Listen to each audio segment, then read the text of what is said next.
Hello， 各位觀眾朋友，大家好，歡迎收睇翠裕地產頻道，我係 Hugo。今期咧 ，Hugo 咧帶俾大家咧就係華發商都上蓋嘅物業，真正嘅華發商都上蓋落樓就係華發商都。大家可以睇下我身後邊咧就係屋苑，咁我一轉過嚟咧，嗱對面呢度咧就係咧珠海嘅一個華發商都嚟噶啦。衣食住行咧喺呢邊咧係好多選擇嘅食飯行街體系，落樓咧就係可以直接去商場消費噶啦，唔需要揸車，唔需要打車。咁今日呢個樓盤嘅話咧，以往嘅價錢咧係28900嘅單價，咁今日咧就係打5折清貨清啲剩翻啲尾貨嘅啫，得個20零套。咁而家嘅價錢咧就16000、15000、16000咧就可以上到車啦，一個單價。咁講緊總價咧，佢 total 嘅總價154萬咧就可以買到1000尺複式3房單位啦，非常之筍嘅。咁我哋嘅位置咧就位於咧我哋一個珠海金灣航空新城片區呢邊嘅。咁呢個樓宇咧就叫做我哋卓越旭飛光與海，係整個片區嘅話咧係最近華發商都呢邊樓宇嚟噶啦。而且咧而家價錢咧都非常之性價比。大家睇到正前方嗰度咧係賣緊23000。咁最近咧亦都好火嘅金灣府咧係賣18000嘅。咁今日呢度咧係15000、16000嘅單價。如果俾你咧，你會選擇 OK。咁我哋入去啦，邊行邊講。嗱，咁而家 Hugo 咧所處嘅位置咧就係咧我哋一個小區嘅一入戶大門以往嘅開場即係啱開盤嘅時候咧，呢個位咧亦即係咧我哋一個銷售中心嚟嘅。咁當其時咧係要排隊過嚟呢邊搶房嘅，試下先。咁呢邊嘅話咧，亦都係咧指紋密碼拍卡同埋人面識別咁樣去嘅。咁啱先個位咧之前嘅話啱啱開盤咧，大家咧即係落雨擔遮咧都過嚟呢邊買樓噶啦，過嚟搶房啊。咁由於當其時咧係我哋一個 COVID 啦，即係咧封關嘅時候嚟嘅。咁當其時咧香港街坊咧係過唔到嚟，所以呢邊嘅一個購買嘅群體咧，大部分咧都係咧我哋一個北方同埋本地居民為主，比較多嘅購買呢度。咁當其時咧華發商都未開業嘅，講緊21年嗰陣時。咁點解咧咁多當地客戶以及咧我哋一個外地客戶咁認可呢個位咧？因為咧佢真正咧落樓就係華發商都，即係佢食嘢行街體系同埋咧購物啦都係非常之方便嘅。同埋咧大家咧對於珠海人咧係非常之認可華發商都呢個位置嚟嘅，即係佢係一個珠海比較有代表性、標誌性嘅一個商場。正所謂一句話就係華發商都喺邊度呢？邊度呢？就係中心點。所以咧，佢對於呢邊嘅一個商場嘅一物業保值嘅話呢，都係比較高嘅。但係由於當其時嘅疫情啦，咁價錢呢一路都回落咗落嚟。而家呢就15000、16000嘅單價呢就可以上到車噶啦。而且呢，佢呢邊嘅一個價錢呢，都相對於嚟講呢，比我哋一個珠海市區，即係我哋香洲區嗰邊咧，會比較平啲，因為呢邊咧就比較性價比又係華發商都上蓋。咁佢嘅一個城市面貌咧，亦都係整個片區咧全新嘅。係由我哋一個新加坡規劃之父劉太格咧一手打造一個新城區。呢邊嘅話咧係全新嘅配套同埋咧面貌亦都係咧整個西部咧金灣咧一個核心中心位置嚟嘅。呢邊咧我哋出入門口咧就係華發商都啦、ABCD 館啦俾大家消費啦，同埋正前方嘅我哋一個歌劇院啦、市民藝術中心啦包括咧我哋一個圖書館啦，同埋咧行政配套咧都喺呢邊㗎啦。而家嘅價錢嘅話咧，同其實咧係接近翻咧我哋個坦洲差唔多價錢嘅。雖然咧坦洲咧去翻我哋嘅一個港珠口岸咧會比較近10零分鐘，呢邊咧要20零分鐘會時間咧會長少少。但呢邊嘅話咧，俾到我哋一個街坊咧退休居住環境嘅舒適度啦，都係唔同嘅。同埋咧呢度咧，亦都係咧我哋一個港珠澳大橋延長線一個落腳點嚟嘅，即係咧大家全程咧唔使話咩紅綠燈咧，一落樓咧就基本上咧好快就可以到屋企噶啦。OK，呢個廢話有啲多，而家講我哋而家賣緊邊一棟嘅。整個咧卓越旭飛光與海咧，而家清緊貨咧係我哋嘅7棟嘅複式產品嚟嘅。2個積嘅啫，兩梯6伙。其中咧4伙咧係97平方3房嘅複式單位，112平方咧做到4房嘅複式單位嚟嘅。亦都係咧成個片區嘅話咧唯一一個複式單位。OK， 我哋事不宜遲，即刻上去睇睇。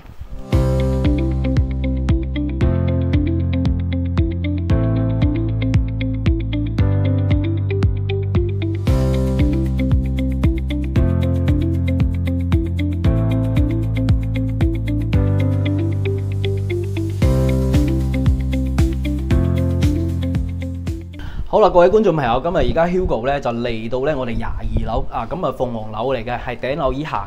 帶大家睇咧係97平方嘅3房嘅複式嘅。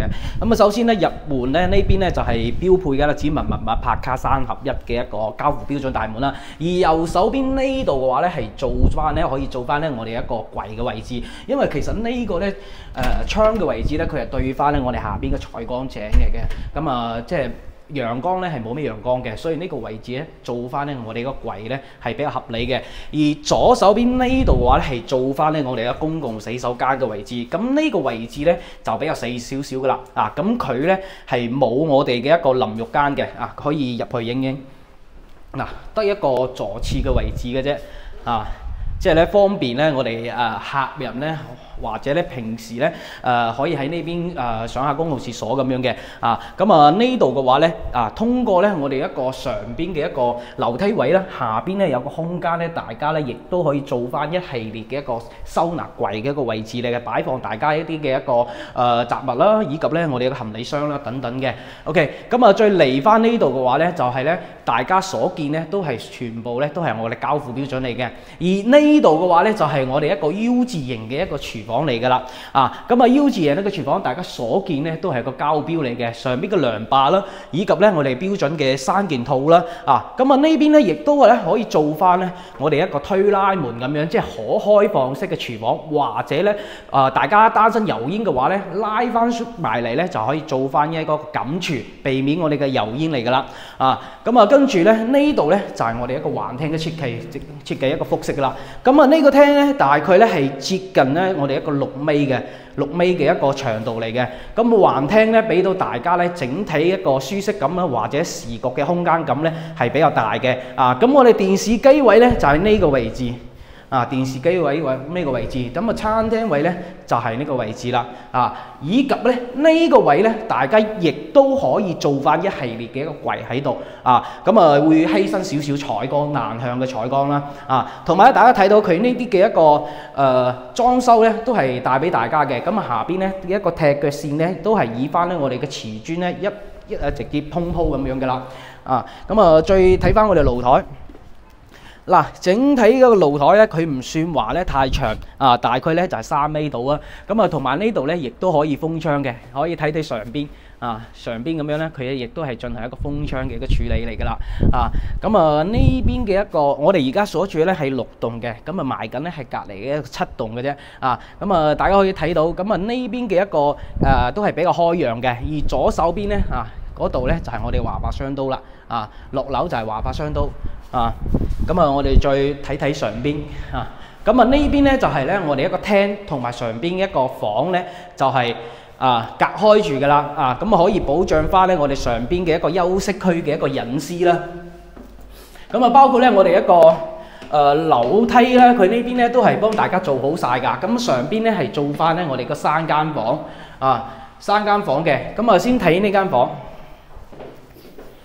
呢個房咧係北向嘅一間房嚟嘅，呢度咧係以陽台咁樣去佈建咁樣，所以係送一半面積咁樣嘅，咁啊所以佢呢邊係有採光，但係咧佢嘅空間咧係會比較細少少嘅，建議大家咧可以做翻咧一個衣帽間咁樣去用翻呢間房。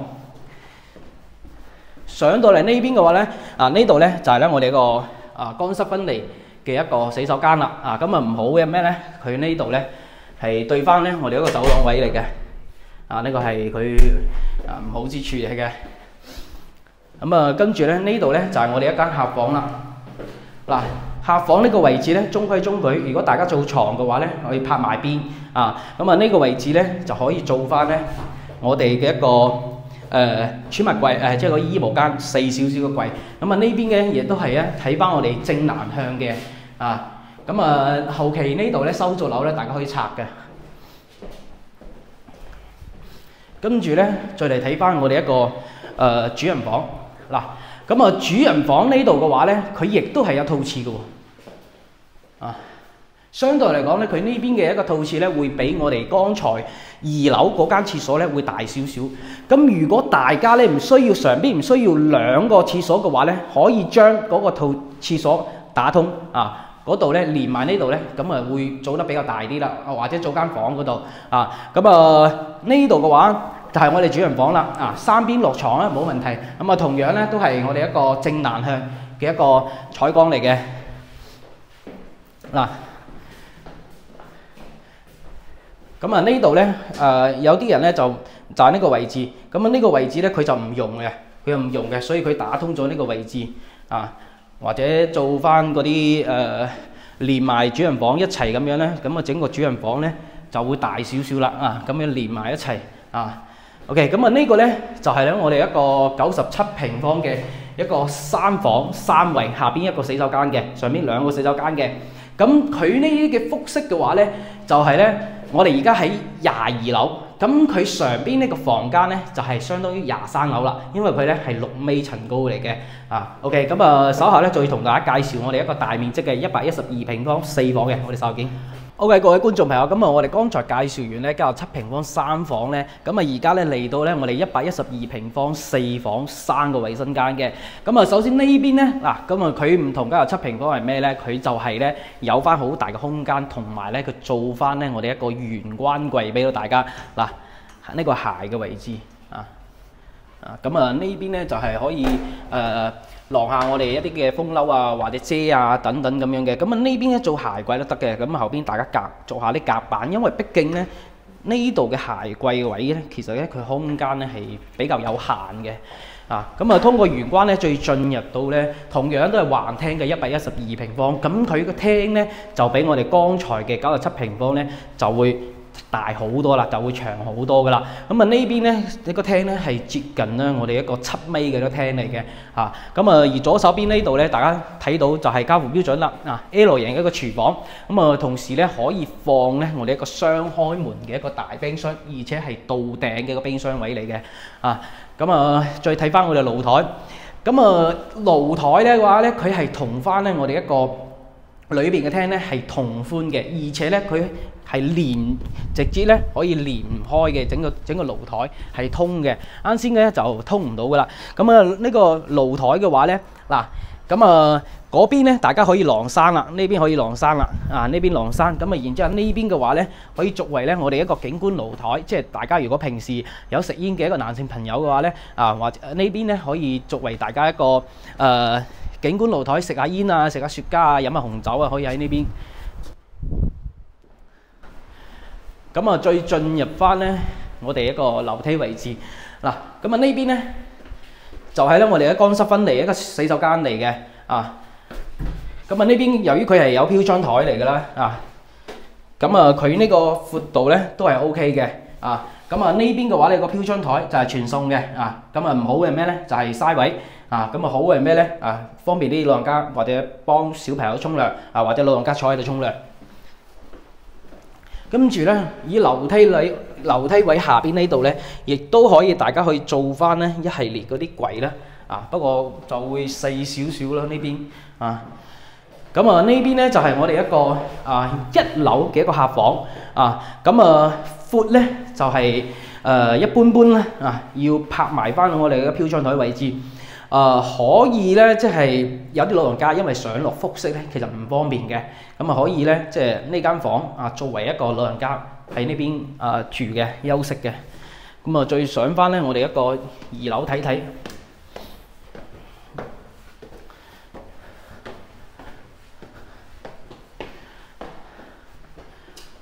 嗱，咁啊再通過咧，我哋一個2樓嘅走廊呢邊啦。咁啊，其實咧呢個位咧，大家咧亦都可以做翻咧我哋一個櫃，一系列嘅櫃，訂隻櫃喺呢邊啊，即係咧儲存翻咧我哋一個儲物櫃。嗱，咁啊以複式呢度嘅話咧，佢嘅一個採光面咧都係可以嘅喺呢度。再嚟翻咧我哋北向嘅呢間房啦。咁啊北向呢間房嘅話咧啊，同啱先嘅1樓其實嘅空間咧就係差唔多啊，比較有限。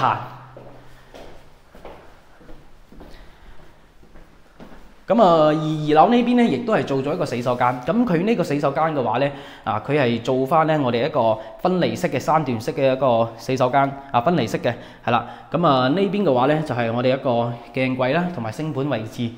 咁啊呢邊嘅話咧，佢嘅一個房咧佢又長度咧同啱先個都係差唔多，只不過咧佢一個闊度夠，因為佢呢邊咧夠闊，可以預留比較大嘅一個位置啦，可以做翻咧我哋嘅一系列嘅一個衣帽間位置。咁啊呢邊咧就係南向嘅一間房嚟㗎啦。而進入到主人房，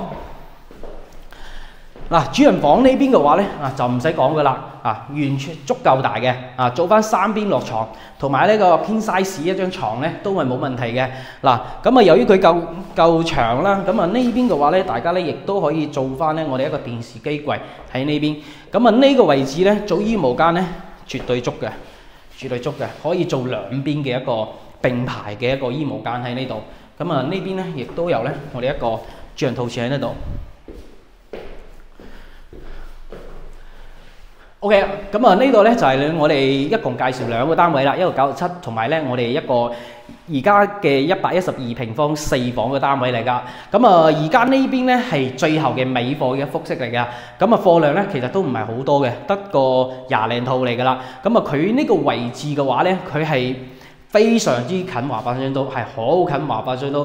即係咧，我哋有啲街坊嘅話咧，佢哋唔想開車，亦都唔想坐車，唔想揸車，想落樓就係大嘅商場，唔使煩，唔使話又要行幾分鐘啊，或者咧坐車幾分鐘咁樣。咁呢啲嘅商場上蓋咧就可以滿足到咧我哋一個街坊㗎啦。衣食住行咧就喺樓下，整個西部最大嘅一個商場華發商都就喺樓下呢邊。相對嚟講咧，佢呢邊嘅一個個價錢咧都會比較保值啲嘅，畢竟而家個價錢咧係好低抄底啊！其實同二手樓差唔多，15,000、16,000嘅單價㗎，因為隔離嘅周邊樓盤都要去到17,8002萬幾都有嘅，係啦。咁如果中意呢度嘅呢個樓盤嘅朋友嘅話咧，可以聯繫 Hugo 咧帶你過嚟呢邊睇一睇。咁今期嘅視頻咧就到咗尾聲㗎啦。咁中意我哋嘅頻道咧，可以撳個 like，點個關注，下期為大家帶嚟更加多嘅一個樓盤我哋下期見，拜拜。